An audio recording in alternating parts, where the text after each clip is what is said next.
Hey, is this thing on? Are we recording? Can I get a tech person? Oh, for the love of ed tech. Joining us today is Dara Stinson, who is a pre-K through 2 lead teacher with Cincinnati Public Schools. And I'm really excited to talk to Dara because she is currently teaching preschool and has some really cool tech things that she does with her little ones that I'm always impressed by. So, Dara, Thank thanks for you. talking to me. Thank you. Thank you. It is Yeah. an honor and a privilege, as they say. Well, good. I'm really excited for you to share what you've got going on with our listeners. So, before we jump into all those great things, can you just tell us a little about your journey into education and how you even decided to become a teacher? It's funny you should ask that. When I am asked this question by other educators, I there is a funny story. Education was not my first choice. I think education, more specifically, a student, chose me.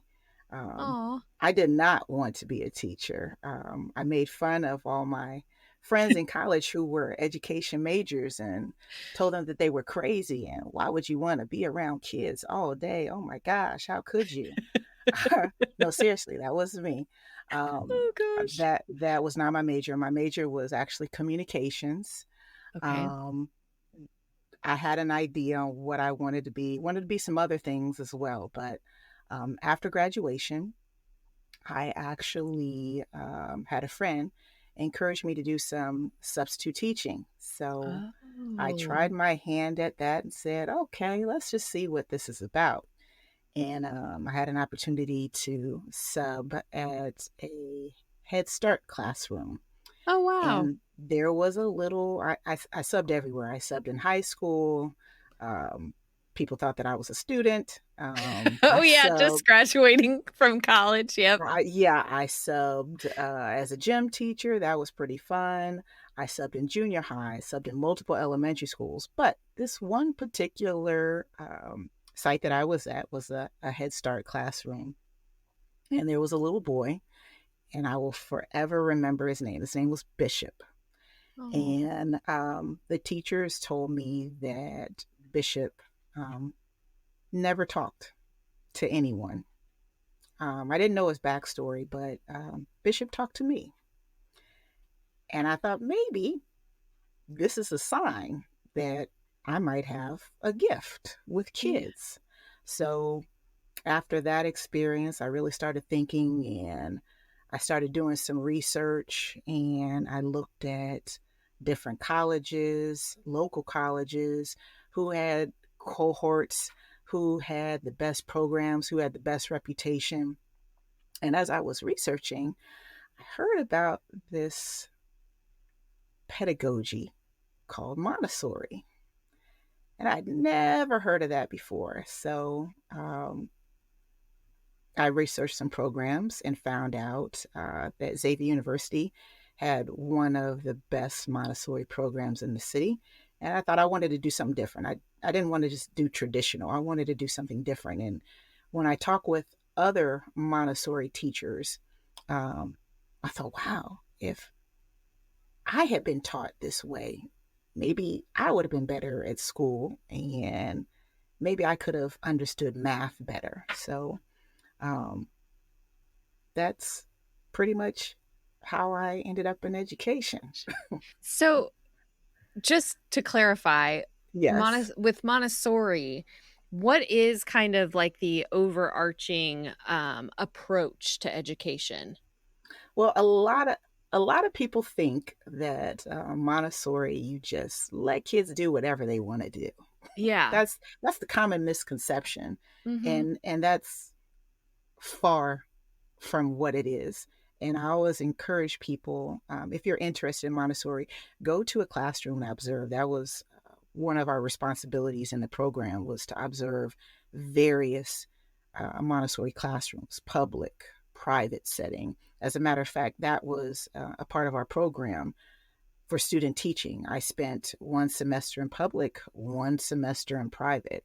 I've seen urban Montessori classrooms, and I've seen private Montessori classrooms, and there's a difference.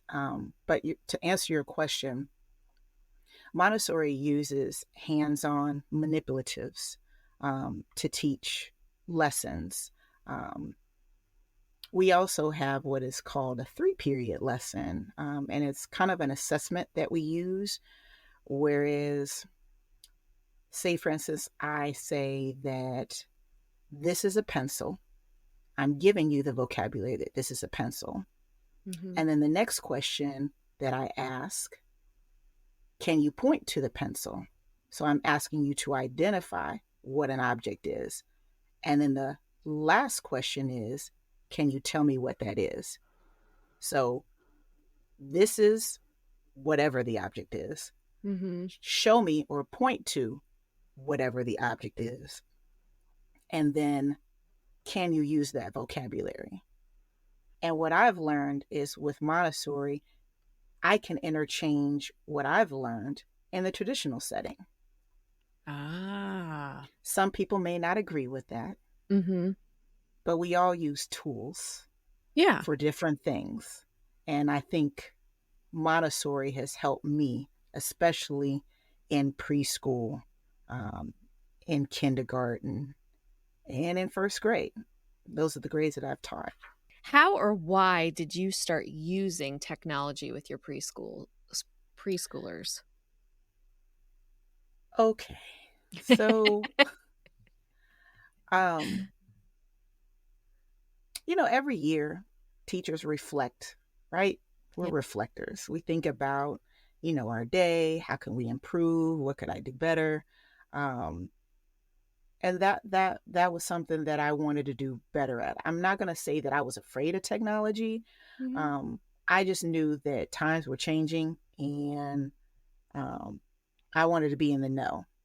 So um, I took some professional development classes with our district, and I started using like YouTube videos to get students engaged, like Jack Hartman and phonics Oh yeah. videos, things to get Yeah. students moving.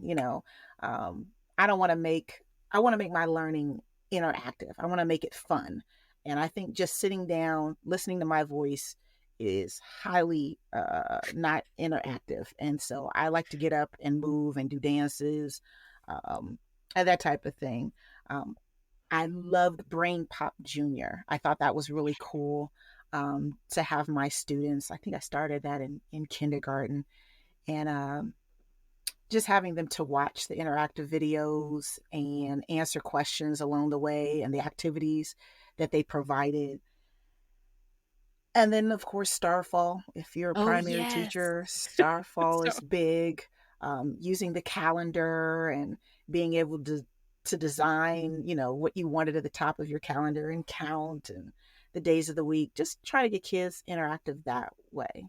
yeah. I love Yeah. that because do you remember Dr. Jean?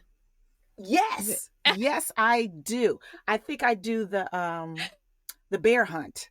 Yes, So that when is one of my favorites. so when we're talking about maps, that is Yes. a video that I use, and we're talking about, oh no, not maps. We're talking about um positional words. Can't go Okay. over it. Over it, Can't go under under it. it. You got to go through it. And so we talk about that a lot. But yes, I love Miss Jean. Ah, The videos is how I started. yeah. Um, and and I got comfortable with that. But there was a program, I have to give a shout out to Okay. CPS. It was a program called Blended Learning Academy. And I think that's really what started to jumpstart the whole technology for me. Um, I got to learn more about Kahoot and Flipgrid, which I'm sad is in the sunset. I Um, know. and I heard about VR goggles in that program. And being the only preschool teacher, my brain is always thinking about how can I use these technology tools to fit my littles. I know the older grades use it, but Yeah. I I'm always thinking about how can I make it so that my preschoolers can benefit from it as well. And then the timing of that whole blended academy was perfect because that was right before COVID. And when Oh. COVID hit, there are a lot of bad things that COVID brought out, but there's also a lot of positive things that COVID brought out. And for me, um, COVID allowed me to try things digitally that I would not have tried before, because if you failed, it's okay. You can try again. Yeah. If something didn't work, okay, let's try it a different way. Or okay, this worked, but this didn't work. So I did Kahoot with my students. I did Flipgrid projects remotely. Um, VR goggles were in the back of my head. Yeah. Um, I got to that a little bit later. And then also, right before COVID, there was a program at NKU to help teachers learn more about STEM. Okay. And one of the things that we received were BBots and Oh, Botly. So I got that STEM experience as well. Yeah. that's cool. Well, because Oh, didn't you do something with the Bebot and like identifying colors or something like that? yes. So another great resource that I love is Teacher Pay Teacher. And so I had the Bebot. I got the Bebot being a participant in the STEM program. And I just happened to look on Teacher Pay Teacher, and there were different types of maps. There was a telling time map, there was a shape map, there was a color map. So I'm thinking preschool, right? Mm-hmm. And I'm thinking STEM. And so I used Bbot to teach my preschoolers left, right, which are your positions, and Yes. also colors. And that was really cool too. Yeah, That and was give them really like a cool little bit too. exposure to coding, even though, Yes, you yes, know, yeah. yes. And who would have thought that 3, 4, and Phew. 5-year-olds could code? But that's what I like. I like, you know what? I don't think they can do it, or my students can't do it. It's too complicated. It's too over their head, or they use technology too much at home. Well, let me change your mind. Let me show you what we can do. Yeah. And just That's making it engaging. My whole thing is yeah. I want to have fun and I want to learn while we're having fun. So So, what is something you like to share with other educators when it comes to integrating technology? And do you have any tips? yes, Okay. absolutely. So what I would like to share, or my advice would be to participate and or attend um, conferences, tech conferences. Um, for example, our district has the Innovative Practice Conference, IPC conference. I believe we've had it twice so far recently, last May, and then about a year or two, I want to say, before that. Um, I got to experience and play around with different tech tools. Um, I think that would be a good resource to start. Also, there's the Ohio Educational Technology Conference where I met you, Yep. which is a slightly bigger conference, but I really got to see a lot more toys Yeah. at that conference. And I think with just being in that space, teachers can get an idea on what might work for them in their classroom, because that's what helped me. There's another conference that I just found out about this year called the International Society for Technology, ITSE. And I think that's a good resource as well. And any of these conferences that I'm mentioning, if a teacher sees something that they want to use, talk to your principal, see if that's something that they can include in their budget. I mentioned VR goggles before. I really, really, really, really wanted them. Um, and I wanted them for myself. I talked to my, I talked to my principal, and we just happened to have a grant for a STEM lab, and that was one thing that I had recommended that they have in there, so that all the teachers in our building have an opportunity to use it at whenever they have an activity that they would like to use it for. Yeah. If that doesn't, if going to conferences or your principal doesn't have something in the budget for that, our district has a learning technology team, which is amazing. All of them, they are willing to come out and train you if you're interested in something. And that those are the tips that I would say if you're in the district or if you're able to attend any of those conferences. That's what I would recommend. Now, say for instance your admin doesn't have it in the budget and you really, really want something and you saw, let's just say, a cue ball at one of these conferences. Like myself, I Yes. saw a toy that I really, really, really, really wanted, and I didn't think that my building had that in the budget, but I really wanted it. Try Donors Choose, and you'd be surprised at what you can find there and get for your own room. So those are my tips. Yeah. I think Attend, get out there. If you have an idea, if you have a concept, but you're not quite sure how you would use it in your classroom, reach out to our learning technology team because they are the best. I had a teacher show me how to use the VR goggles, a crash course in an hour. oh, I've nice. had someone teach me how to use Screencastify. I had an idea where I had an emerging reader in my classroom, but I can see what they're reading. They can see Yeah. what they're reading, but say, for instance, their parent or um, an intervention specialist may not be able to see what they're reading and how they're decoding. So Mhm. I needed to put that I needed to get that idea out. And Miss Tiffany Gray assisted me from our learning technology team. And she saw my vision and she suggested Screencastify. And I've been using it since. So Which, yeah, if anybody's interested, they should check out your social media to see some of your videos of I your love little it. babies I reading, love it. talking. I loved the little bag project you did where they talked about like Oh, a famous. the brown bag project. Yeah. Yes. Yeah. Yes. And I, pictures are worth 1,000 words, but videos are forever.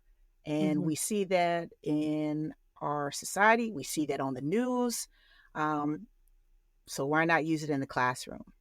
And not just with your phone, but use it with a purpose where you're editing, you're recording, you're app smashing, you're using interactive questions, whole group, one on one. I love Yeah. Screencastify. Big, big, big, big, big, big advocate. Advocate. Which really quickly say your handle.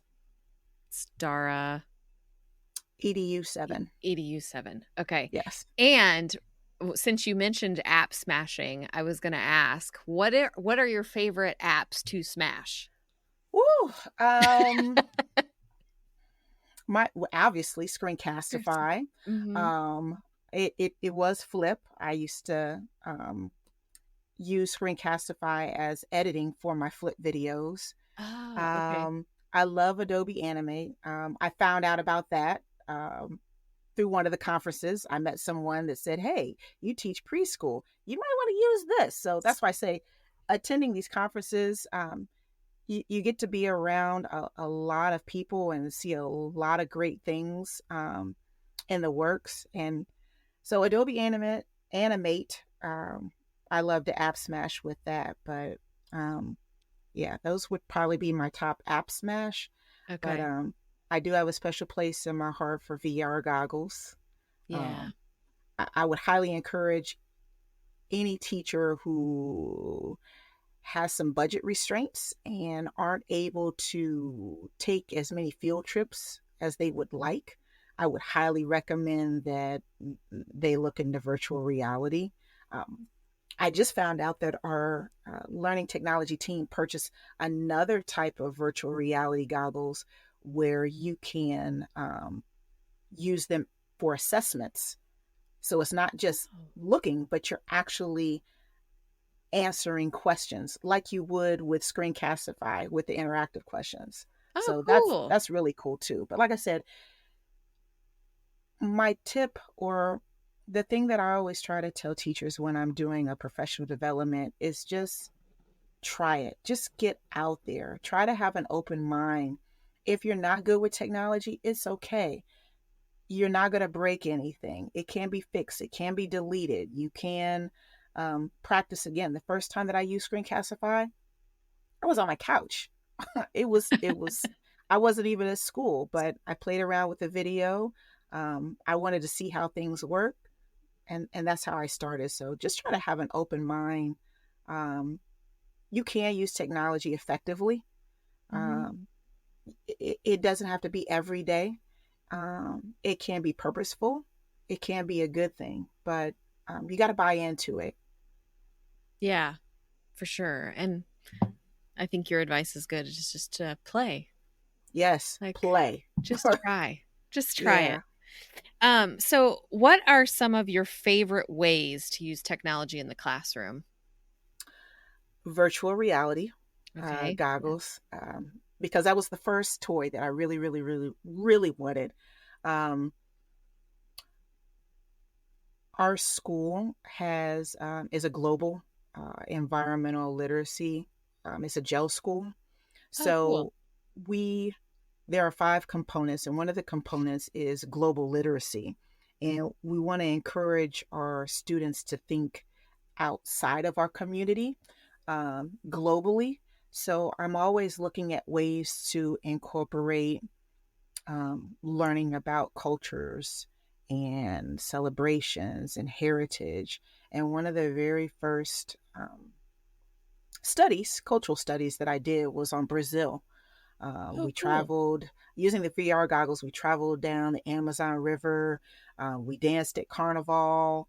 Oh, We cool. looked at different animals in the rainforest. So when I have an idea and I'm talking with my para and my assistant, we just try to think of different places that we would like to go or take our students. We've been to Italy. We've been to the Middle East. Um, do you remember that natural disaster in Tonga that we had? I think it was a tsunami. It was a couple, Oh, I think it was yeah. right after, it was during COVID. Um, I used that as a learning opportunity, and Oh, wow. we swam with sharks. That's always a fun one. Oh, cool. I It bet freaks they kids love it out, too. yes. Um, we talk about food, we sample food.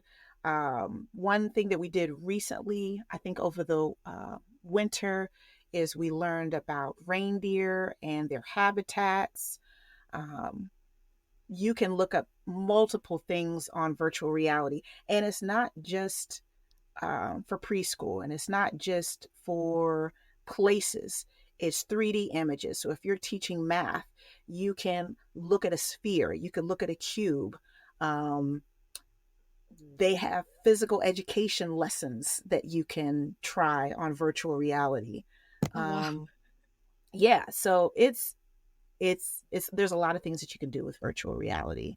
Um, we talked about Screencastify. I love Adobe.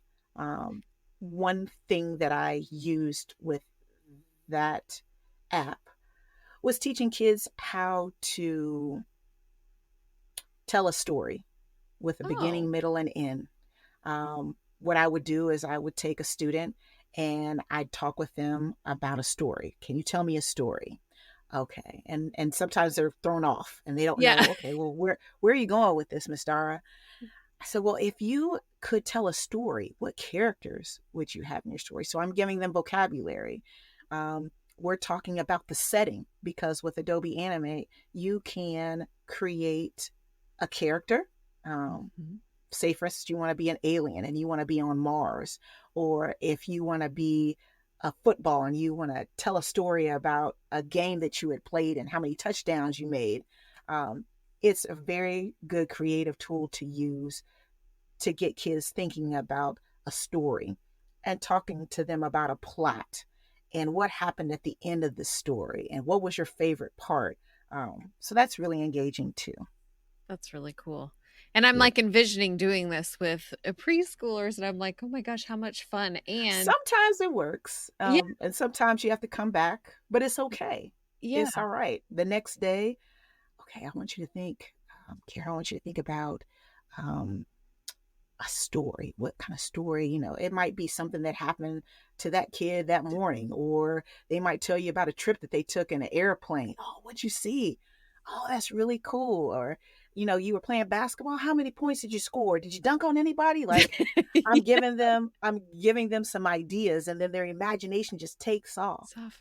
Yeah, that's so cool. Yeah, And some of that stuff they will remember for a long time. I mean, there are still things absolutely. I remember from preschool that all had to they it all centered around experience. Exactly. And to go back to Screencastify and app smashing, when I share these videos with parents on Dojo or during parent teacher conferences or when I'm presenting at a conference, they can hear themselves or the parents get an opportunity to see, oh, wow, that's really cute. Or wow, I didn't think that they knew how to add, or I didn't think that they knew how to read. And wow, that's pretty amazing. Like they love to see themselves on camera. They love to hear themselves and they want to try it again.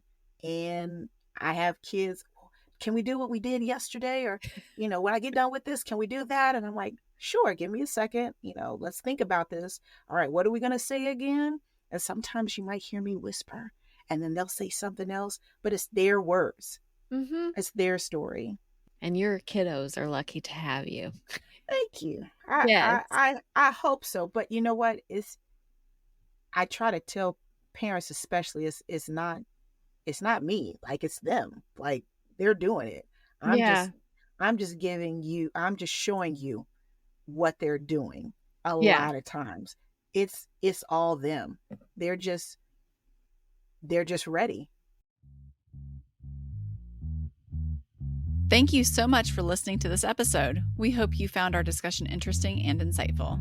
Don't forget to check out the show notes on our website where you'll find more information about today's guest, resources we mentioned, and information on earning contact hours for listening. Please subscribe, share it with your network, and check us out at fortheloveofedtech.org. This podcast is produced by SOITA, the Southwestern Ohio Instructional Technology Association, in partnership with Think TV and CET, the local PBS stations in Dayton and Cincinnati. Until next time, keep exploring new ways to empower your students through tech, and we'll catch you in the next episode.